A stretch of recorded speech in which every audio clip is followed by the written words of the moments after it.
우리 주 예수 그리스도를 믿사오니 이는 성령으로 잉태하사 동정녀 마리아에게 나시고 본디오 빌라도에게 고난을 십자가에 못 박혀 죽으시고 장사한 지 사흘 만에 죽은 자 가운데서 다시 살아나시며 하늘에 오르사 전능하신 하나님 우편에 앉아 계시다가 저리로서 산자와 죽은 자를 심판하러 오시리라. 성자가 깁니까 짧습니까? 깁니다. 그런데 그 뒤에 뭐예요? 성령을 믿사오며. 너무 짧은 거 아닌가요? 왜 성자만 길고 성령은 짧죠? 라고 생각하실 수 있습니다. 우리는 사도신경을 통해서 성령을 믿는다고 고백하죠. 그런데 막상 성령이 어떤 분이신지, 그분이 어떻게 살아서 역사하시는지에 대해서는 솔직히 익숙하지가 않습니다. 모호한 입장을 가지기 마련이죠. 성부 하나님은 아버지라는 분명한 정체성, 창조주시다라는 익숙한 이미지가 있죠. 성자 예수님은 우리를 위해 죽으시고 부활하신 분으로 구체적으로 마음에 떠올릴 수가 있습니다. 그런데 유독 이 성령에 대해서는 막연하고 손에 잡히지 않는 무언가로 남는 경우가 많습니다. 그러다 보니 성령의 역사를 어떤 강력한 감정적인 체험이나 위로나 신비한 은사, 이적의 언어 정도로 좁게 이해하는 경향이 있습니다. 자, 그런데 오늘 우리가 살펴볼 하이델베르크 요리문답 53문에서는 성령에 대해 이렇게 고백합니다. 같이 읽습니다. 성령은 성부와 성자와 동일하게 영원한 하나님이시라는 것을 믿습니다.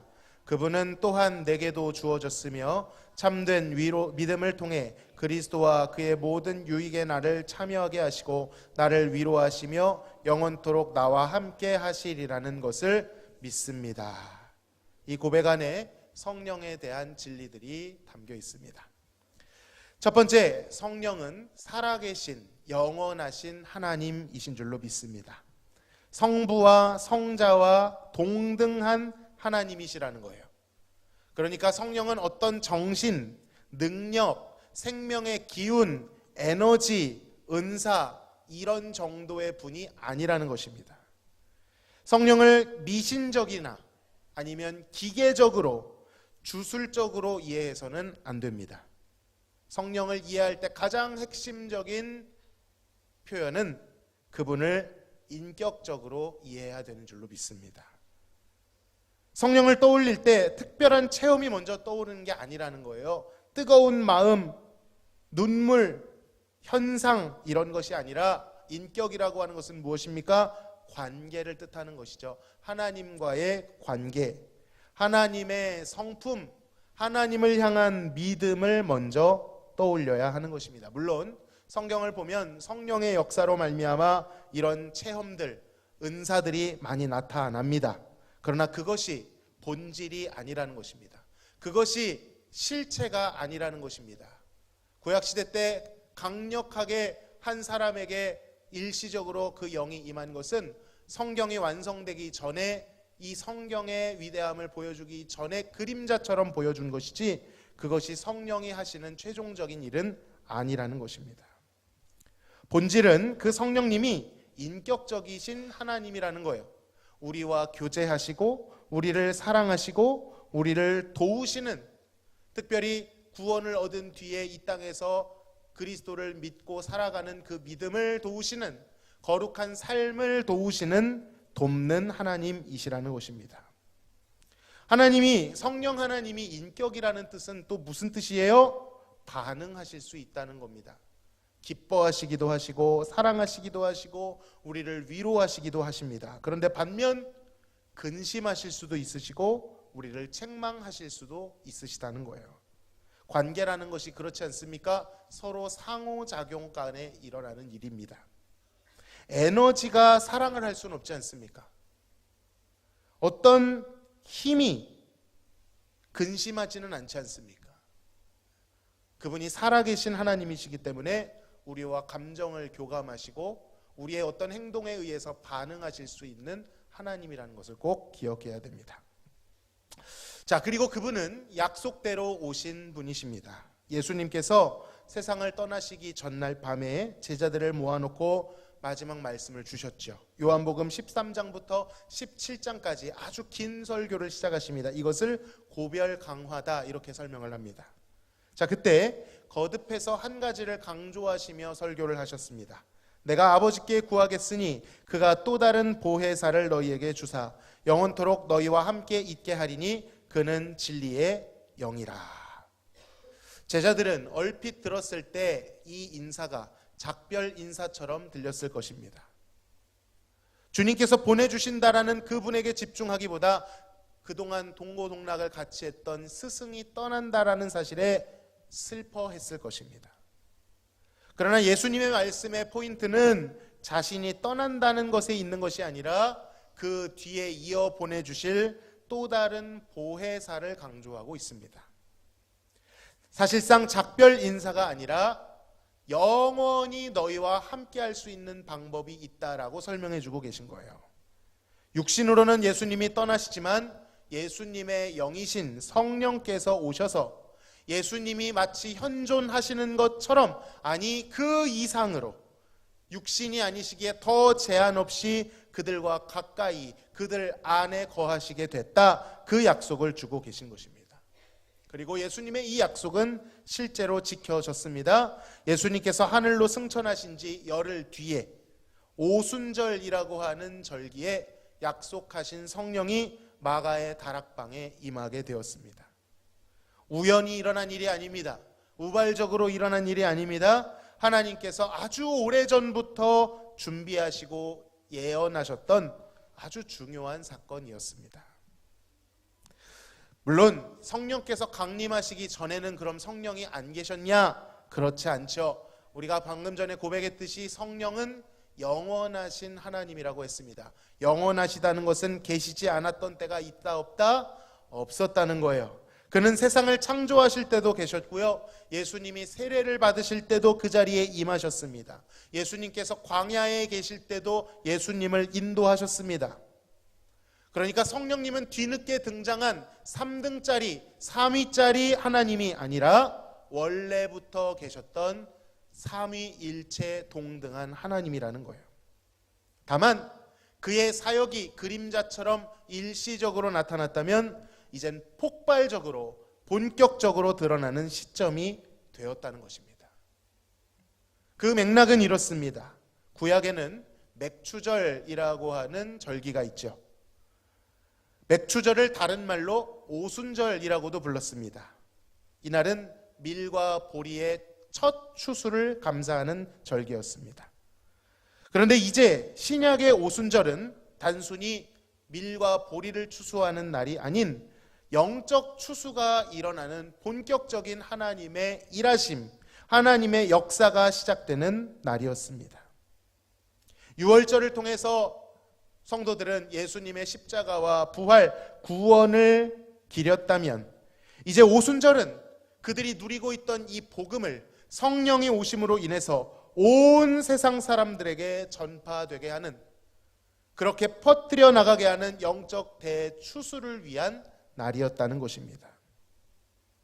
하나님은 이 구약의 오순절이라는 절기를 선포하실 때부터 신약의 성령께서 임하실 것을 염두에 두고 계셨습니다. 이것은 저의 말이 아니고 베드로가 이렇게 설교를 하고 있습니다. 오늘 우리가 읽은 요엘 선지자의 말씀, 그 후에 내가 내 영을 만민에게 부어주리니. 여러분, 이 예언은요 수백 년 전에 이미 있었던 예언입니다. 그 예언이 마침내 이루어지는 거예요. 구약시대 때는 상상도 할 수 없었는데, 구약시대 때는 생각할 수 없는 방식을 이미 요엘 선지자를 통해서 설명하신 것입니다. 그게 뭐냐? 너희 자녀들이 장래 일을 말할 것이며 너희 젊은이는 이상을 볼 것이며 그때 내가 또 내 영을 남종과 여종에게 부어줄 것이다. 뿐이 아닙니다. 그 영을 누구에게 부어준다고 하십니까? 만민에게 부어주겠다, 이렇게 말씀하십니다. 그게 뭐 어쨌다는 것입니까? 여러분, 구약시대 때는 하나님의 영이 그렇게 임하지 않았습니다. 하나님의 영은 아주 선별하고 선별된 한 사람, 특별히 사명을 부여받은 그 사람에게 그것도 일시적으로 임하였습니다. 그래서 구약 성경을 보면 여호와의 영이 임하심에 이런 말씀 많이 나오죠. 일시적으로 임하신 거예요. 그런데 요엘 선지자를 통해서 하나님 뭐라고 말씀하시는 거예요? 이제 그것이 만민에게 부어지게 될 것이다. 젊은이, 노인, 남종, 여종. 구약에서 남종과 여종은요 절대로 하나님의 영이 임할 수 없는 것처럼 여겨졌습니다. 그런데 이제 차별이 존재해요, 안 해요? 존재하지 않는다는 거예요.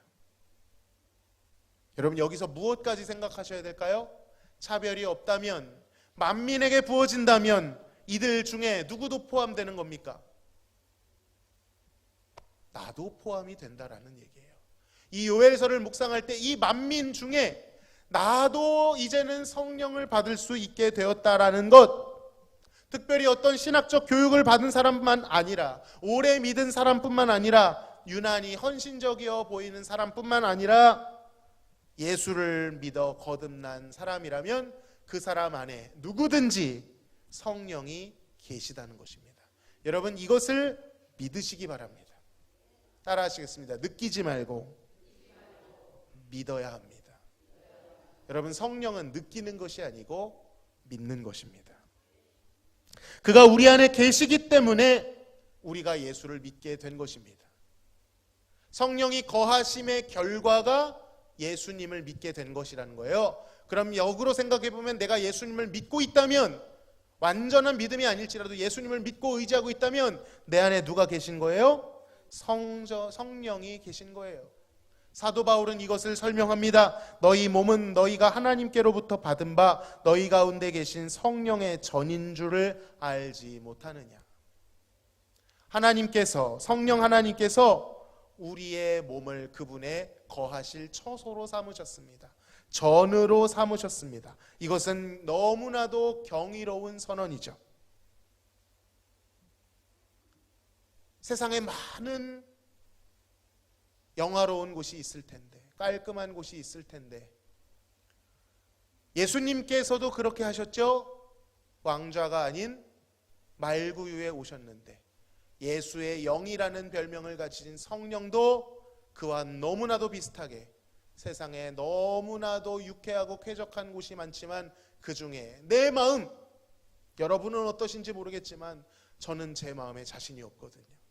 좁고 냄새나고 더럽고 완악하고 아무리 머리를 쥐어 흔들고 가슴을 쳐봐도 떠나지 않는 이 죄악.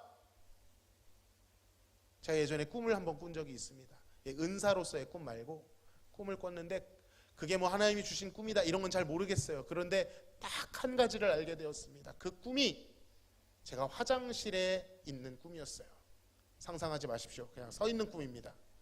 그런데 그 화장실이 눅눅하고 축축하고 온갖 더러운 오물이 가득 차 있는 방이었어요. 제가 그곳에 있는 것이 즐거웠겠습니까? 힘들었겠습니까? 너무 불쾌했습니다. 그것이 하나님이 주신 꿈이라고 제가 이렇게 얘기하고 싶진 않지만 깨고 나서 묵상이 되었어요. 내 마음이 지금 이렇다면 내 안에 거하시는 성령께서는 얼마나 불편하고 힘겨우실까? 여러분 손님을 맞이했을 때 집을 어떻게 합니까? 치우죠. 청소합니다. 그런데 귀한 손님을 모셔놓는다고 해놓고 쓰레기장에 아니면 그런 너무나도 더럽고 불쾌한 장소에 들여놓고 들여다보지도 않고 도무지 교제하지도 않고 내가 당신을 모셨다라고 말하고 당신을 사랑한다라고 말하면서 그분과 도무지 말도 건네지 않고 필요할 때만 와서 도움을 요청하고 그런다면 아무리 우리의 전 안에 우리의 마음 안에 거하시는 성령이라고 해도 그 인격이신 성령은 근심하시고 슬퍼하실 것입니다. 그가 우리의 마음을 전으로 삼으셨다는 것을 쉽게 생각해서는 안 됩니다. 이제 우리는 성령을 저 머나먼 하늘에서 불러내야 되는 그런 존재로 생각하지 않아도 됩니다. 이미 그가 우리의 마음에 임하셨고 우리 안에 계십니다. 가장 가까이에 계시다는 표현으로 부족해요. 우리 안에 계십니다. 그러므로 우리가 성령을 달라고 기도할 때 그것은 없는 것을 있는 것으로 없는 것에서 얻으려고 하는 그런 기도가 되어서는 안 됩니다. 멀리 계신 분을 모셔오는 그런 소환해내는 그런 기도가 아닙니다. 이미 내 안에 계신 그분을 더욱 깊이 의식하고 더욱 존중하며 순종하며 그분의 인도하심과 말씀에 더 민감하게 더 신실하게 반응하게 해달라고 하는 그런 기도여야 하는 것입니다. 자, 그렇다면 우리 성령 하나님께서는 어떤 일을 하실까요? 세 가지로 알아보겠습니다. 첫 번째, 성령은 우리를 그리스도께로 인도하십니다. 이것이 성령님이 하시는 가장 핵심적인 일입니다. 하나님을 알고 믿고 하나님과 바른 관계를 맺도록 하시는 일이 성령이 가장 기뻐하시는 일이에요. 그런데 조금 더 구체적으로 말하면 그 하나님을 알고 믿고 바른 관계를 맺는 건 누구 안에서만 가능하죠? 오직 예수 그리스도 안에서만 가능합니다. 그렇기 때문에 성령은 우리를 그리스도께로 인도하는 것입니다. 성령이 우리를 그리스도께로 인도하시면, 그리스도를 옷 입게 하시면 그리스도께서 같은 마음으로 우리를 하나님께로 인도해 주시는 거예요. 그가 내 영광을 나타내리니 내 것을 가지고 너희에게 알리시겠습니다. 예수님이 이렇게 말씀하셨습니다. 그가, 성령이 내 영광, 예수님의 영광을 나타낼 거래요. 그 성령님이 내 것을 가지고, 예수님의 것을 가지고 너희에게 알릴 것이다. 예수님이 말씀하셨습니다. 그러니까 성령은 오셔서 단독적인, 독단적인 행동을 하시는 것이 아니라 누가 하시던 일을 하시는 거예요? 예수님이 하시는 일을 하시는 거예요. 성령은요, 스스로를 드러내지 않습니다. 스스로의 이름을 높이지 않습니다. 오직 예수 그리스도만을 드러내십니다. 그래서 성령을 예수의 영이라고 부르는 것입니다. 여러분, 이 말은요, 예수님이 곧 성령님이고 성령님이 곧 예수님이다, 이런 뜻이 아니에요. 예수님과 성령님은 독립된 존재이십니다. 같은 분이라는 뜻이 아니라 성령이 오직 예수님에 대해서만 증언하고 있다라는 거예요. 그것을 기뻐한다라는 거예요. 그분의 본질 자체가 자신을 드러내지 않고 예수님을 알게 하는 것을 기뻐한다라는 것입니다. 그래서 어떤 학자는 성령님을 일컬어 수줍은 영이라고 표현하기도 합니다. 자기에 대해서는 수줍어하는 것처럼 겸손하게 감추고 누구를 전면에 앞세운다고요? 예수님을 앞세운다는 거예요. 그럼 여기서 우리가 하나 알게 되는 척도가 하나 있죠. 여러분, 성령님이 잘 안 느껴지십니까? 왜 그럴까요? 성령님이 자기 자신을 감추는 분이기 때문입니다. 그런데 여러분이 예수 그리스도를 믿고 계십니까? 어쩌면 그것은 성령님께서 자신이 아닌 예수님을 전면에 앞세워 여러분이 예수님을 의지하도록 했기 때문일 수도 있습니다. 아니, 그렇기 때문일 것입니다.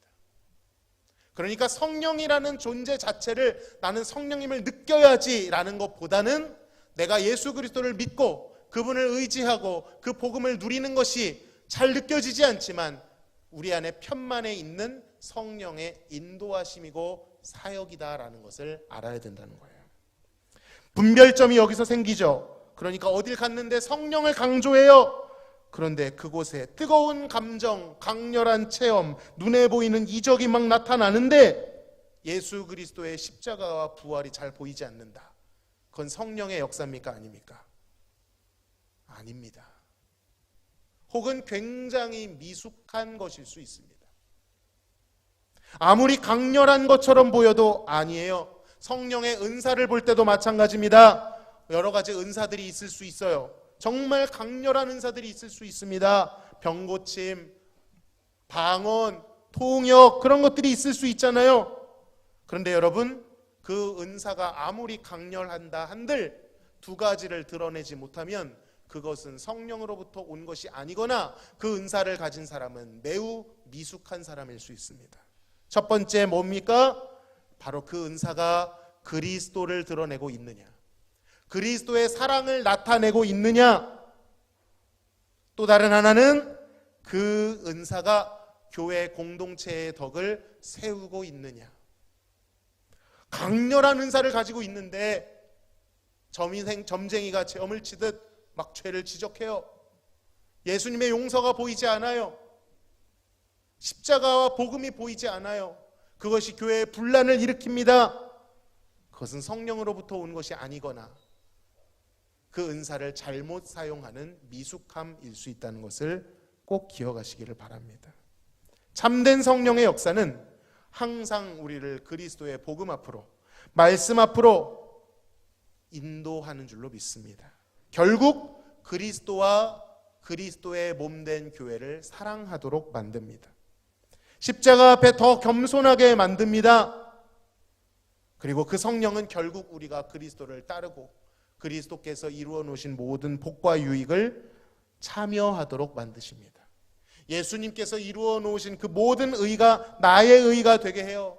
예수님의 죽음이 나의 죽음이 되게 해요. 예수님의 부활이 나의 부활로 받아들여지게 합니다.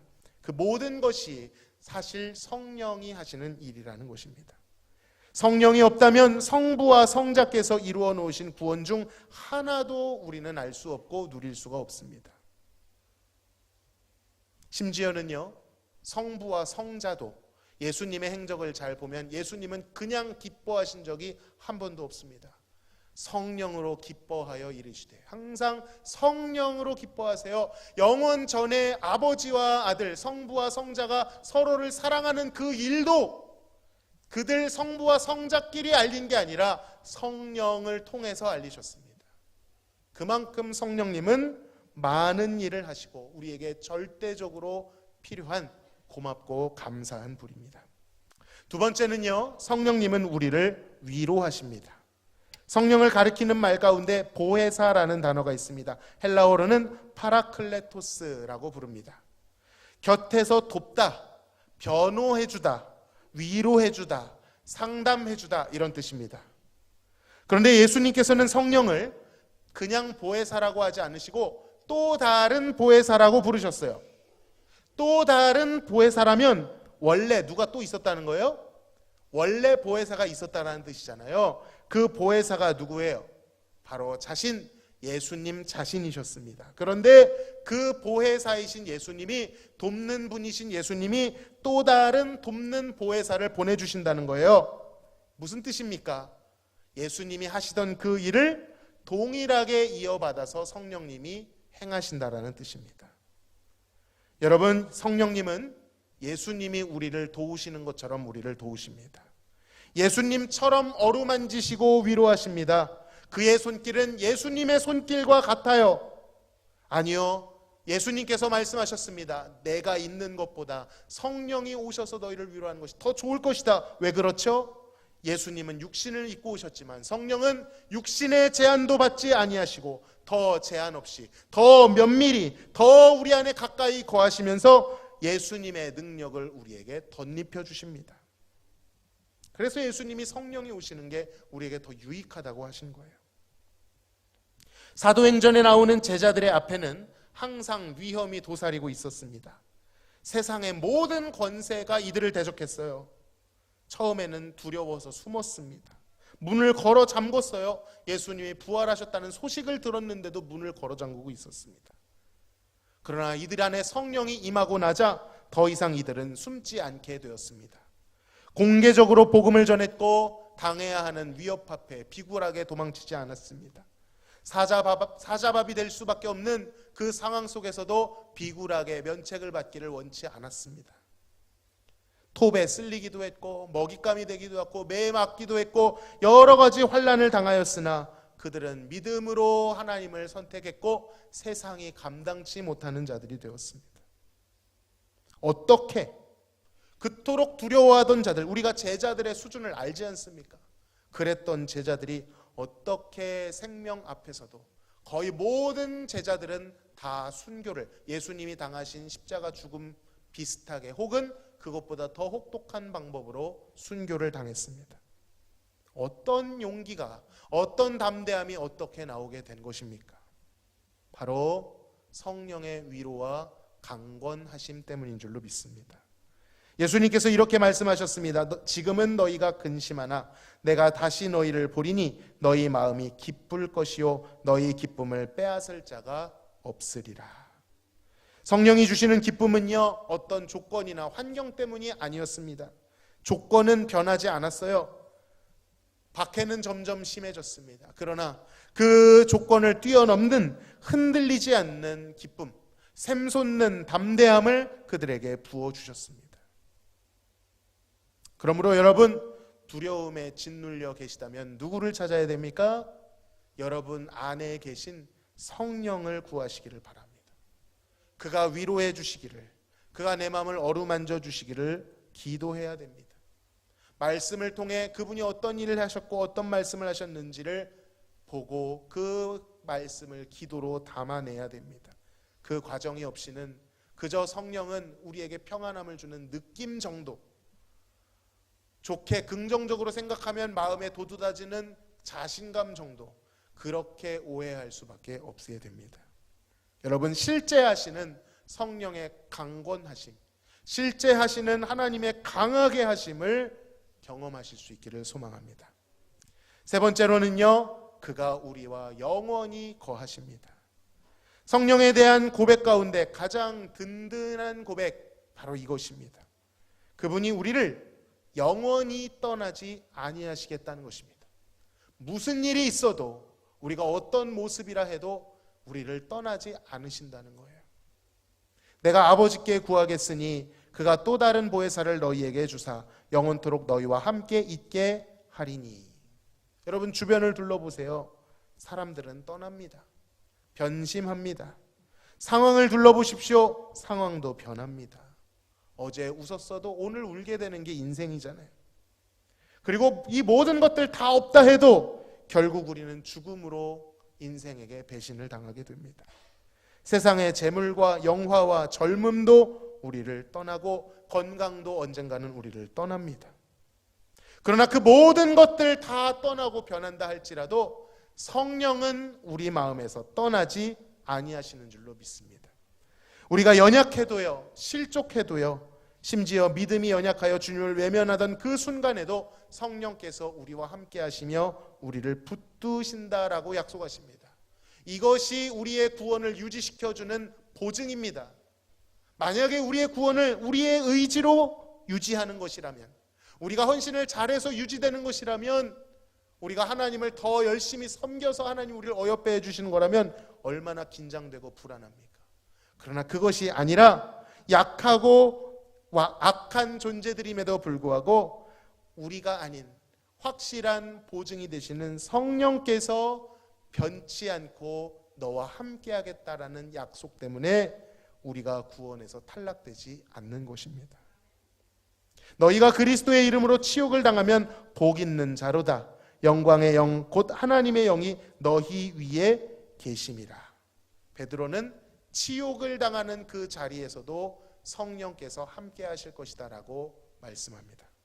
그러므로 실패의 자리에서, 너무나도 모든 것이 미미해 보이는 자리에서 성령이 나와 함께하고 있음을 묵상하시기를 소망합니다. 이제는 말씀을 정리할 텐데, 그렇다면 우리는 어떻게 살아야 할까요? 단순히 이 신앙 고백을 했다는 것으로 만족할 수 있습니까? 이 신앙 고백이 이끄는 곳은 어디입니까? 단순한 관념이나 교리로 끝나서는 안 될 것입니다.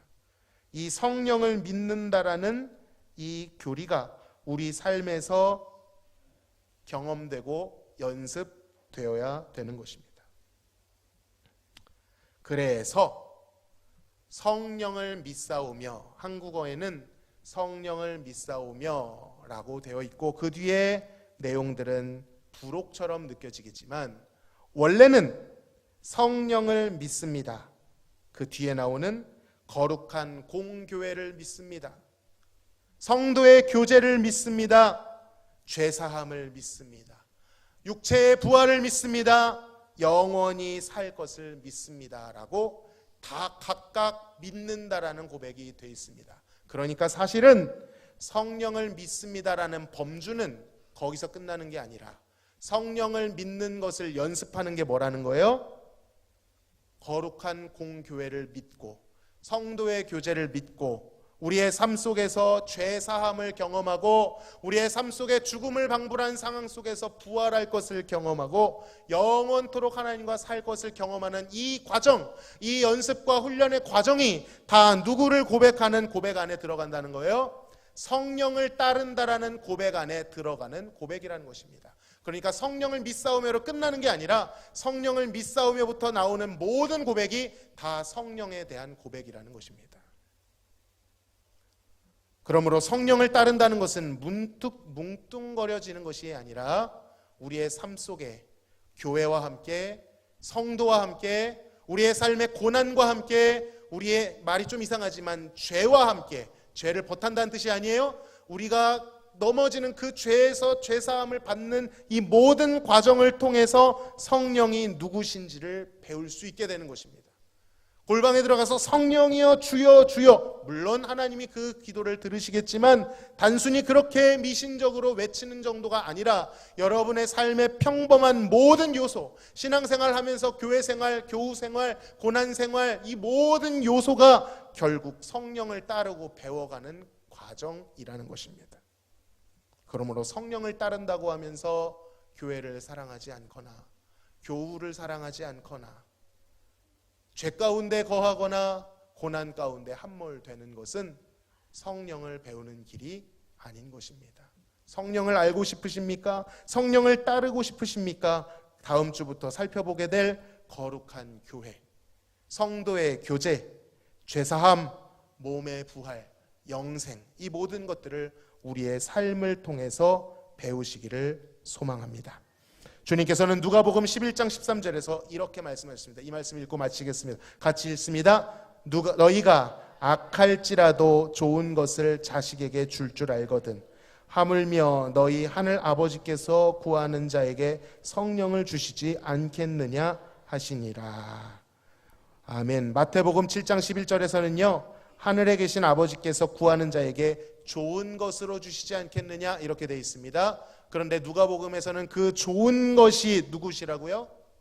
성령이시다라고 말합니다. 여러분, 하나님께서 우리에게 주신 선물 중 가장 좋은 선물 누구십니까? 성령 하나님입니다. 따라합시다. 성령이 가장 좋은 선물이다. 여러분, 이것을 믿으시기를 바라요. 우리를 고아와 같이 홀로 내버려 두지 않으신대요. 악한 세상 속에 버려두지 않으신답니다. 승리할 수 있도록 보혜사, 상담가가 되어주신대요. 온 세상 날 버려도 내가 넘어지고, 어제도 넘어졌고 오늘도 넘어졌고 내일도 넘어질 예정인 게 너무 잘 알아지잖아요. 그래도 안 버리신다는 거예요. 이걸 이용하라는 뜻이 아닙니다. 이 사랑이 얼마나 큰 사랑인지, 세상엔 없는 사랑이라는 것을 우리가 알 때에 하나님께, 성령님께 의탁하고 그분을 따르게 되는 것입니다. 여러분, 가장 좋은 선물을 주셨는데 도무지 그 성령의 도우심을 힘입지 못한다면, 그분을 의지하지도 않고 그분의 말이 좀 그렇긴 하지만 그분의 혜택을 활용하지도 못한다면 그것만큼 신앙생활에 불행하고 안타까운 것은 없을 것입니다. 성령을 따르지 않는 신앙생활만큼 지독한 것은 없습니다. 그러므로 성령을 잘 따라가시고 성령을 구하시고, 잘 모르시겠거든 이후에 나오는 거룩한 교회, 성도의 교제, 고난, 죄사함, 영생, 이것들을 삶 속에서 배워가시면서 성령이 어떤 분이신지를 우리의 삶 속에 배워가시기를 소망합니다. 그것이 바로 성화의 삶인 줄로 믿습니다. 기도하겠습니다. 하나님, 감사합니다. 이 고백을 할 수 있는 것도 느끼지 못했지만 사실은 모조리 성령의 은혜인 줄로 믿습니다. 인지하지 못했지만 우리가 그리스도를 알아가는 것으로 성령은 대단히 만족하시며, 우리가 하나님을 사랑하는 것으로 성령은 그것으로 충분해 하시는 선하고 겸손한 분이심을 배웠습니다. 하나님, 우리에게 주신 가장 탁월하고 가장 좋은 선물인 성령님을 따르게 하여 주옵소서. 그 성령님의 능력과 선하심과 혜택을 우리가 맛보고 경험하게 하여 주옵소서. 그것을 누리지 못하는 것만큼 불행한 일은 없다고 하셨사오니 우리의 삶에 마주하고 있는 모든 일들을 통해서 교회와 교우와 고난과 또한 죄사함과 영생을 통해서 성령님을 배워가게 하여 주옵소서. 우리의 헌신이 거기로부터 나오기를 원합니다. 우리 모든 성도들, 특별히 이 여선교회 헌신이 성령으로 말미암아 성령의 아름다운 열매들이 알알이 맺어지도록 복을 내려 주옵소서. 예수님의 이름으로 기도하옵나이다. 아멘.